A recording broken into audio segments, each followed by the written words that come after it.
Hello everyone, once again welcome back to my YouTube channel at the rate of English Point Classes.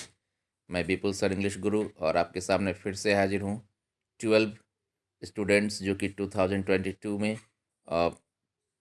Inter के exam में appear होने जा रहे हैं उनके लिए टाइम एंड टेंस का प्रैक्टिस सेट लेकर। तो चलिए अपने वीडियो को स्टार्ट करते हैं और वीडियो स्टार्ट करने से पहले फिर से एक रिक्वेस्ट है, अगर आपने चैनल को सब्सक्राइब नहीं किया तो चैनल को फटाफट सब्सक्राइब करें, बेल आइकन को प्रेस करें ताकि आपको लेटेस्ट अपडेट्स मिलती रहे, क्योंकि अभी हम रोज़ लेके आएंगे काफ़ी इंटरेस्टिंग ट्रिकी वीडियोस ताकि आपके ऑब्जेक्टिव्स पे आपका पूरा कमांड हो जाए। चलिए बिना देर किए स्टार्ट करते हैं। फर्स्ट क्वेश्चन है ही डैश अ मंथ अगो। देखिए यहाँ पे क्या है, ही डैश अ मंथ एगो, और ये प्रैक्टिस सेट किसका है, टाइम एंड टेंस का है। ओके, तो अगर आपने टाइम एंड टेंस नहीं पढ़ा तो परेशान ना हो, हम एक से एक बेहतरीन ट्रिक्स लेके आए हैं, और ऐसे ट्रिक्स जो आग लगा देंगे, मतलब बिना किसी परेशानी के, बिना किसी टेंशन के आप अपने आंसर को बिल्कुल 100% सही करके आओगे। ठीक है, तो फर्स्ट क्या है कि ही गैप पटना अ मंथ एगो। ओके, यहाँ पे क्या है, अगो वर्ड है, तो कोई टेंशन नहीं लेना है कि यार क्या होता है, कौन सा टेंस है, वो गया था, गई है, जाएगा, है ना, ऐसा कोई परेशान नहीं होना है। आप सीधे याद रखो क्या है, यहाँ पे अगो है, और याद रखो कि ये पास्ट का जो है ना, इससे एक नंबर का क्वेश्चन आपके एग्ज़ाम में आना ही आना है।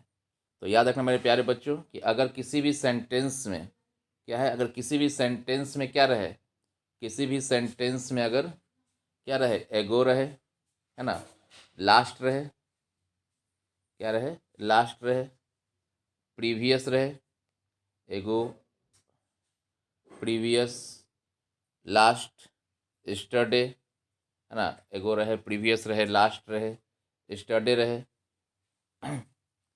बिफोर रहे, तो आप क्या करेंगे, सीधा आप वहाँ पे भी टू यूज़ कर लेंगे। ठीक है, तो यहाँ पे देखो, जैसा आपने देखा क्या कि यहाँ पे क्या है, एगो है, तो एगो को देखते ही आपको क्या मालूम पड़ गया कि मुझे यहाँ पे क्या यूज़ करना है, वर्ब का सेकंड फॉर्म यानी कि भी टू यूज़ करना है।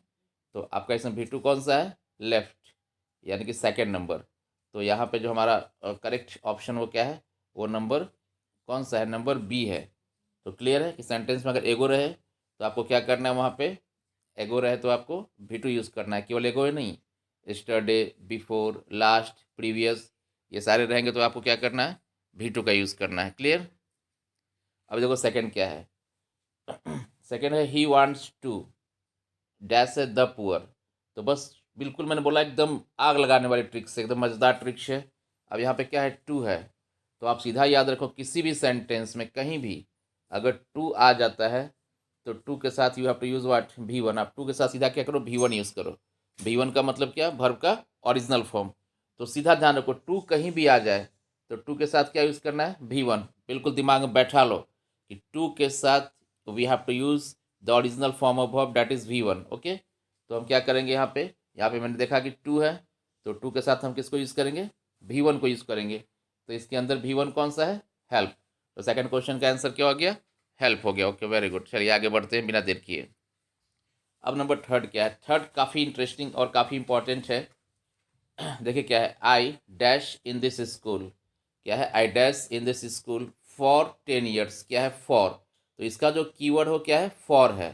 तो आपको ध्यान क्या रखना है, देखिए फॉर, तो बिल्कुल याद रखो मेरे प्यारे बच्चों, किसी भी सेंटेंस में, है ना, अगर टाइम एंड टेंस की हम बात कर रहे हैं, टेंस का वर्ब का फॉर्म फिलअप करना है, तो फॉर हो या क्या हो, सिंस, याद कर लेना अच्छे से।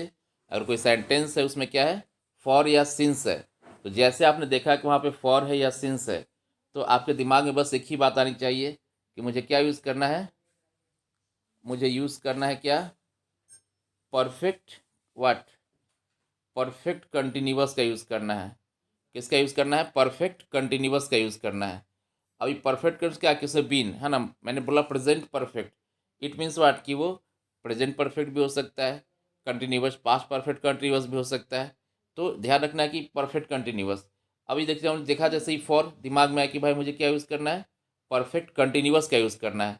बट यहाँ देखो ना, तो इसमें परफेक्ट कंटिन्यूअस है, ना इसमें है, ना इसमें है, ना इसमें है। तो मैं आपको बता दूं कि मॉडर्न ग्रामर में एक चीज़ और हम लोगों ने देखा है, वो क्या है कि अगर आपको लगा कि भाई फॉर और सिंस से मुझे तो परफेक्ट कंटिन्यूअस का यूज़ करना है, और लेकिन वहाँ तो कोई है नहीं, तो आप याद रखना कि प्रेजेंट परफेक्ट कंटिन्यूअस के बदले हम किसका यूज़ कर सकते हैं, प्रेजेंट परफेक्ट कंटिन्यूअस के बदले हम लोग किसका, प्रेजेंट परफेक्ट का यूज़ कर सकते हैं।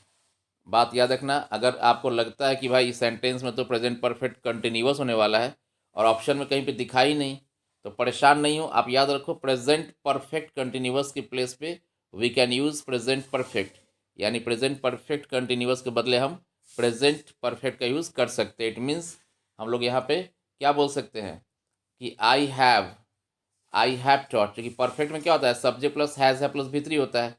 तो देखिए हैज़ है प्लस भी3, तो इसमें तो हैज़ अब है नहीं, इसमें तो है नहीं, ये इसमें है, लेकिन ये गलत क्यों हो गया, क्योंकि अब टीच है। तो आपको मालूम है क्या कि किसी भी सेंटेंस में हैज़, हैव और हैड इसके साथ क्या लगता है, वर्ब का थर्ड फॉर्म लगता है, यानी कि मेरा करेक्ट जो आंसर होगा वो क्या होगा, ऑप्शन नंबर डी होगा। तो क्लियर है, आगे बढ़ते हैं। Number 4, when did he dash question mark है, डिड है।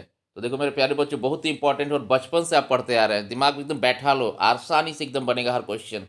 क्या कहता है, व्हेन डिड ही, है ना, तो व्हेन डिड ही है, ओके। तो यहाँ पे डिड है, तो याद रखना किसी भी सेंटेंस में, छोटा सा ट्रिक है, बहुत इंपॉर्टेंट है, किसी भी सेंटेंस में क्या आ जाए, डू डज या डिड, डू डज या डिड किसी भी सेंटेंस में आ जाए, कहीं भी आ जाए, तो सबके साथ क्या लगता है, वर्ब का ओरिजिनल फॉर्म यानी कि V1 लगता है। तो याद रखना डू क्या क्या, डू डज या डिड रहे तो क्या लगाना है, you have to use V1। किसी भी सेंटेंस में डू आ जाए, डज आ जाए या फिर डिड आ जाए तो आपको क्या करना है, V1। तो इसमें V1 कौन सा, देखिए वाज रनिंग तो होगा, रिटर्निंग तो होगा नहीं, हैड रिटर्न तो होगा नहीं, ईडी लग गया होगा नहीं, बचा एक ही ऑप्शन कौन सा, रिटर्न। यानी कि किसी भी सेंटेंस में डू डज डिड आए तो क्या लगता है, V1। तो इसमें क्या हो जाएगा, व्हेन डिड ही रिटर्न, क्या होगा, व्हेन डिड ही रिटर्न, है ना। तो याद रखना इसमें when did he return, okay. चलिए नेक्स्ट, नंबर 5 है, क्या है, सी विल, क्या है, सी विल कंप्लीटेड, क्या है, she will completed, she will dash है ना, she will dash completed the work by tomorrow. अब देखिए यहाँ पे मेरा कीवर्ड क्या है, यहाँ पे वर्ड है मेरा विल। आपको मालूम है कि विल क्या है, एक मॉडल से, क्या है, एक मॉडल से ये, और टोटल मॉडल्स कितना होता है इंग्लिश ग्रामर में, 13 होता है। याद रखना टोटल मॉडल्स कितना होता है, 13 होता है। तो मॉडल्स तो 13 है। अब मॉडल्स 13 कौन कौन सा है, जैसे सेल है, विल है, मे है, माइट है, कैन है, कुड है, मस्ट है, नीड है, डेयर है, यूज टू है, ऑट टू है। तो याद रखना कहीं भी मॉडल्स आ जाए, जैसे यहाँ विल है तो विल क्या है, मॉडल है, क्या है यहाँ पे, विल, विल क्या है, एक मॉडल है, ठीक है। तो और मॉडल्स कितने होते हैं टोटल ग्रामर के अंदर, 13 होते हैं। अब याद रखना कि मॉडल्स कहीं भी आ जाए, मॉडल्स के साथ हमेशा वर्ब का ओरिजिनल फॉर्म लगता है। याद रखना मॉडल्स का होता है हमेशा, मॉडल्स के साथ हमेशा हमें वर्ब का कौन सा फॉर्म यूज़ करना है, ओरिजिनल फॉर्म यूज़ करना है। तो देखो has, had, have, has had, तो इन सब में ओरिजिनल फॉर्म कौन सा है, सी नंबर यानी कि हैव। तो क्या हो जाएगा, सी विल हैव। याद रखना है कि मॉडल्स के साथ है ना हमेशा वर्ब का ओरिजिनल फॉर्म लगता है, तो इन सब में ओरिजिनल फॉर्म कौन सा है, हैव है। तो यानी कि 5 का आंसर क्या होगा, ऑप्शन नंबर सी, हैव। क्यों हुआ, क्योंकि मॉडल्स के साथ हमेशा V1 लगता है, और इंग्लिश ग्रामर में टोटल मॉडल्स कितने हैं, 13 मॉडल्स हैं, ठीक है, ओके। चलिए आगे बढ़ते हैं अपने नेक्स्ट क्वेश्चन की ओर, और मेरा क्वेश्चन नंबर 6 क्या है, she gap, what she gap a sweet song yesterday. अब देखो क्या है, she gap a sweet song yesterday, तो यहाँ पे याद रखना कि जो मेरा कीवर्ड है वो क्या है, स्टरडे है। ऑलरेडी फर्स्ट क्वेश्चन भी आया था, और ये मोस्ट इंपॉर्टेंट मैंने पहले ही बता दिया आपको कि किसी भी सेंटेंस में अगर क्या रहे, स्टरडे रहे, एगो रहे, क्या रहे, लास्ट रहे, है ना, प्रीवियस रहे, तो ये सब रहता है तो हम लोग क्या यूज़ करते हैं वहाँ पे, वर्ब का सेकंड फॉर्म यूज़ करते हैं। याद रखना कि एगो रहे, लास्ट रहे, प्रीवियस रहे, स्टरडे रहे, है ना, तो इन सब के साथ हम क्या यूज़ करते हैं, V2 का यूज़ करते हैं। तो यहाँ पे अभी क्या है हमारे साथ, यहाँ भी हमारे साथ देखो वही क्वेश्चन है स्टरडे, तो स्टरडे है तो क्या होगा, V2। तो यहाँ पे क्या है, song, sings, will सैंग, will sing, सैंग, तो यानी कि V2 क्या होगा, इसमें सिंग का क्या होता है, सैंग होता है। यानी कि इसमें जो ऑप्शन होगा वो कौन सा होगा, ऑप्शन नंबर डी हो जाएगा, सी, शैंग अ स्वीट सॉन्ग स्टरडे, ओके। चलिए नेक्स्ट, नंबर 7। देखिए नंबर 7 जो क्वेश्चन है ये मोस्ट इंपॉर्टेंट क्वेश्चन है। याद रखना 7 क्वेश्चन आपके लिए काफ़ी इंपॉर्टेंट क्वेश्चन है, ठीक है। देखो क्या है इसमें, सी इज़ डैश टुडे। अभी देखो यहाँ पे जो मेरा कीवर्ड है वो क्या है, टुडे है। हम लोग कई तरीक़ा से हम पकड़ सकते हो, ट्रिक्स, काफ़ी सारे ट्रिक्स हैं, मज़ेदार ट्रिक्स हैं, अब टुडे है तो टुडे देख के तुरंत आपको दिमाग आना चाहिए कि टुडे लगाई जाती है, हमको प्रेजेंट कंटिन्यूअस का यूज़ करना है।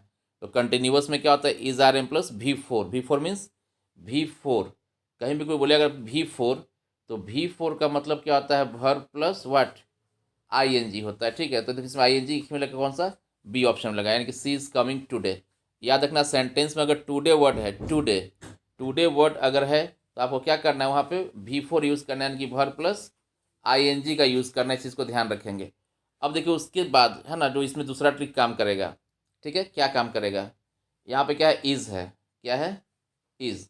अब याद रखो किसी भी सेंटेंस में अगर इज़, आर, एम, वाज और क्या आ जाए, वर। ओके, किसी भी सेंटेंस में अगर क्या आ जाए, इज़, आर, एम, वाज और वर, इज़, आर, एम, वाज, वर कहीं भी आ जाए तो मेरे सामने क्या है, मेरे सामने फिर तीन ऑप्शन है। तीन ऑप्शन वहाँ पे हमारे सामने, जो हमारा ट्रिक सिखा रहा है आपको, क्या है कि इज़, आर, एम, वाज, वर, ये तीनों अगर आ जाता है, ये सब पांचों आ जाता है तो इज़, आर, एम, वाज, वर के साथ क्या क्या यूज़ कर सकते हैं, उसका जो पॉसिबिलिटीज़ है वो क्या है, तीन है। अब वो पॉसिबिलिटीज़ क्या क्या है, फर्स्ट है कि आप वहाँ पे क्या लगा दो, V4 लगा दो। मतलब अगर इज़ है, आर है, एम है, वाज है और वर है तो उनके साथ जो सबसे पहला जो पॉसिबिलिटी है जिसको प्रायोरिटी देना है वो क्या है, V4 है। ठीक है, सेकंड क्या है, अगर इज़, आर, एम, वाज, वर के बाद फिलअप करना है तो सेकंड हो सकता है आपका 2+V1। ये दो कॉमन है जो कि आप कर सकते हैं आराम से। लेकिन थर्ड जो ज़्यादा इंपॉर्टेंट है, उस पर क्वेश्चंस पूछने का बहुत ज़्यादा मैक्सिमम चांसेस है। अब उसमें क्या है, उसमें ये है कि कंडीशन जो है कि इज़ रहे, आर है, एम है, वाज है और क्या है, वर। अगर इज़, एम, आर, वाज, वर, उसके बाद क्या है, गैप दिया हुआ है, डैश दिया हुआ है और क्या है उसके बाद टू है। क्या समझे आप, कि अगर सेंटेंस में इज़, आर, एम, वाज, वर है और उसके बाद खाली स्थान दिया हुआ है, गैप दिया हुआ है, डैश दिया हुआ है, सवाल एक तरीके से कोई डैश बोलता है, कोई गैप बोलता है, और मैंने बिहारी भाषा में क्या बोल दिया आपको, खाली स्थान, है ना। तो अगर खाली स्थान है किसके बाद, इज़, आर, एम, वाज, वर, उसके बाद अगर डैश है, खाली स्थान है, गैप है और गैप के बाद क्या है, टू है, तो याद रखना कि यहाँ पे आपको क्या फिलअप करना है, V3 फिलअप करना है। बिल्कुल अच्छे से समझ लो, इज़, आर, एम, वाज, वर के बाद अगर एग्ज़ाम में आ गया फिलअप करने के लिए गैप दिया हुआ है और गैप के बाद क्या है, टू है, टू दिमाग में बैठा लो, आग लगा दो आग, टू है तो टू है तो वहाँ क्या हो जाएगा, V3 हो जाएगा। बिल्कुल इसको अच्छे से याद रखना, बहुत ही इंपॉर्टेंट है ना। तो यहाँ पे देखिए क्या हो जाएगा, इज़ है वहाँ पे तो, और टुडे है तो टुडे के साथ क्या होता है, प्रेजेंट कंटिन्यूअस, तो क्या हो जाएगा, इसका आंसर जो होगा कमिंग हो जाएगा। बाकी दो मैंने आपको बता दिया। नंबर 8 है क्या, देखिए सी, नंबर 8 क्या है, सी, उसके बाद डैश है, the station after the train had left, train के बाद हैड है वो। ठीक है, ध्यान रखना है कि वहाँ पे जो है क्या है, वो ट्रेन हैड है ना, यहाँ पे क्या दिया हुआ है, ट्रेन हैड है वहाँ पे दिया हुआ है। ठीक है, डी नहीं दिख रहा है, स्क्रीन की प्रॉब्लम है ना। तो वहाँ पे क्या है, ट्रेन हैड दिया हुआ है, लेफ्ट। अब याद रखो कुछ नहीं, सेंटेंस में कितना है, सेंटेंस में दो पार्ट है, सेंटेंस में क्या है, दो पार्ट है। एक पार्ट कहाँ तक है, स्टेशन तक, है ना, और उसके बाद द ट्रेन हैड लेफ्ट, ये कौन सा है, सेकंड पार्ट है। तो याद रखिए अगर सेंटेंस में दो पार्ट है और बीच में है ना, और बीच में क्या है, बीच में उसको कनेक्ट करने के लिए क्या आ गया है, बीच में क्या आ गया है, आफ्टर आ गया है, क्या है गया, आफ्टर। तो याद रखना अगर सेंटेंस में दो पार्ट है ना, और बीच में अगर आफ्टर है मतलब कनेक्ट कर रहा है, बीच मतलब कनेक्ट कर रहा है, दोनों को जोड़ने का काम कौन सा कर रहा है, कनेक्ट। तो आफ्टर के बाद क्या होता है, हैड प्लस V3 होता है। आफ्टर के बाद क्या होता है, हैड प्लस V3, जैसे कि आप देख रहे हैं द ट्रेन हैड लेफ्ट। लेकिन आफ्टर के पहले क्या होता है, सब्जेक्ट प्लस क्या हो जाएगा, V2। याद रखना अगर आफ्टर से कनेक्ट करें दो पार्ट को तो आफ्टर के पहले सब्जेक्ट प्लस V2। याद रखना अगर दो पार्ट को आफ्टर से कनेक्ट किया है, आफ्टर से जोड़ा है, तो क्या होगा, आफ्टर के बिफोर यानी कि आफ्टर से पहले सब्जेक्ट प्लस V2 और आफ्टर के बाद क्या हो जाएगा, subject plus had plus V3। याद देखो द ट्रेन क्या है, द ट्रेन है ना, क्या दिया हुआ है, द ट्रेन, देखो आफ्टर है तो मैंने क्या बोला, आफ्टर के पहले सब्जेक्ट प्लस V2 होगा और आफ्टर के बाद क्या होगा, सब्जेक्ट प्लस हैड, तो द ट्रेन हैड है और क्या हो जाएगा V3, ठीक है। तो यानी कि यहाँ पे क्या होगा, पहले हमको क्या यूज़ करना, V2। तो देखिए रिच है तो होगा नहीं, रिच्ड ईडी है तो यही होगा, चूंकि नीचे तो हैड है, विल होगा नहीं, तो कौन सा बचा, ऑप्शन नंबर बी बचा। तो यानी कि आपको समझ में आ गया कि इसका आंसर कौन सा होने वाला है, ऑप्शन नंबर बी यानी कि रिच्ड। तो क्या समझा आपने कि अगर सेंटेंस में दो पार्ट को आपने किससे कनेक्ट किया है, आफ्टर से, तो आफ्टर के पहले यानी कि आफ्टर से कहाँ, आफ्टर से पहले सब्जेक्ट प्लस V2 और आफ्टर के बाद subject plus had plus V3 होता है। तो यहाँ पे आंसर क्या होगा, correct option is number B, that is reached. Okay clear, चलिए आगे बढ़ते हैं।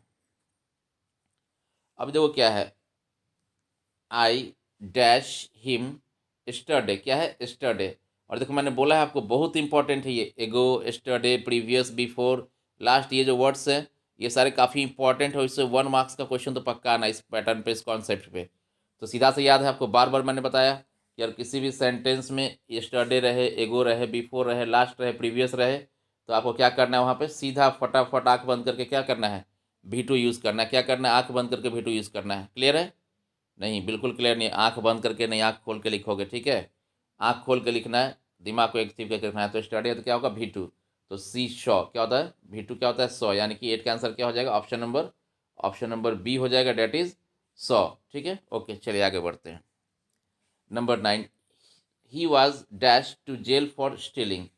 समझते हैं ना, स्टीलिंग, स्टील मतलब क्या होता है, स्टील का मतलब होता है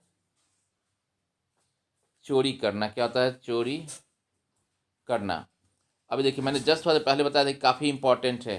क्या कॉन्सेप्ट है यहाँ पे कि किसी भी सेंटेंस में, या फिर से ध्यान सुनना, अभी थोड़ा देर पहले मैंने बताया था, किसी भी सेंटेंस में इज आर एम वाज या वर रहे, क्या रहे, इज आर एम वाज या वर रहे। देखो इज आर एम वाज या वर रहे, उसके बाद खाली स्थान रहे, और खाली स्थान के तुरंत बाद क्या रहे, टू रहे। तो हमने क्या कहा था, is are am was were रहे, और उसके बाद खाली स्थान रहे, खाली स्थान के बाद क्या रहे, टू रहे। तो याद रखना है कि वहाँ पे हम क्या फिलअप करते हैं, V3 करते हैं। तो इसे V3 कौन सा है, सेंट है, SENT सेंट। तो याद रखना है कि यहाँ पे क्या हो गया, V3 हो गया, ठीक है। चलिए आगे बढ़ते हैं। When she gave her speech we left the hall. अब देखिए when she gave her speech we left the hall. अब यहाँ पे क्या है, याद रखना है, यहाँ पे जो कॉन्सेप्ट है, जो यहाँ पे जो ट्रिक है, क्या है आपका, है ना, वो आपका ये है कि when she gave her speech. अब देखो इसमें ये पार्ट है, एक पार्ट, और दूसरा क्या है, वी लेफ्ट द हॉल, ये है सेकेंड पार्ट। तो अगर सेंटेंस में दो पार्ट है, याद रखो, ध्यान से सुनो, सेंटेंस में दो पार्ट है, ठीक है। और अगर एक पार्ट में क्या है, वी लेफ्ट है, यानी कि सब्जेक्ट प्लस क्या है, V2 है, सब्जेक्ट प्लस V2 है, और दूसरा पार्ट है उसमें क्या आ गया है, वेन, वेन इसका कीवर्ड है, ठीक है, वेन है। तो दूसरे पार्ट में भी सब्जेक्ट प्लस V2 का ही कॉन्सेप्ट फॉलो होगा। यानी कहने का मतलब ये है कि यहाँ भी सब्जेक्ट प्लस V2 और यहाँ भी सब्जेक्ट प्लस V2 होता है, कब, जब एक पार्ट के साथ क्या लगा रहता है, वेन लगा रहता है, इसको ध्यान रखना है। तो V2 क्या हो जाएगा, फिनिश्ड। यहाँ पे क्या हो जाएगा, V2 क्या हो जाएगा, फिनिश्ड हो जाएगा। ओके, तो आई होप कि आपको बिल्कुल अच्छे समझ में आ गया होगा। तो thanks for watching, keep watching, और चैनल को सब्सक्राइब जरूर करें, लाइक करें, लाइक ज़रूर करना, बिकॉज उससे हमें काफ़ी अच्छा लगता है। Thank you.